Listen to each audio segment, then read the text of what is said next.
Welcome to the Learning Pines YouTube. We hope this video helps. You start by confirming you're signed into the correct Apple ID. This ensures you cancel the intended purchase. Once signed in, open the App Store app or go to Report a Problem. Apple, come to Access Orders.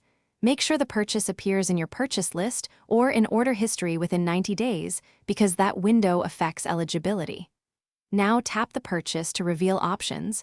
You're looking for Report a Problem or a Cancel button. Do this first so you can proceed to request a refund or stop a subscription. Once you've selected the purchase, choose Report a Problem and pick the most accurate reason from the drop-down, since clarity speeds review. If it's a subscription, go to Settings Apple ID Subscriptions and tap Cancel Subscription, then Confirm. This prevents future charges. When submitting a refund request, briefly explain how the charge or app failed to meet expectations and attach screenshots or receipts to support your claim. Doing these steps thoroughly increases the chance Apple approves the refund quickly. After you submit, monitor your email for Apple's confirmation and allow 48 to 72 hours for processing. Refunds may take longer to appear on your bank statement.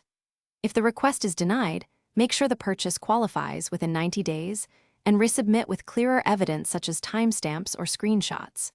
If status remains pending or you hit errors, contact Apple support directly, reference your order ID, and politely request escalation. That direct route resolves edge cases and clarifies next steps.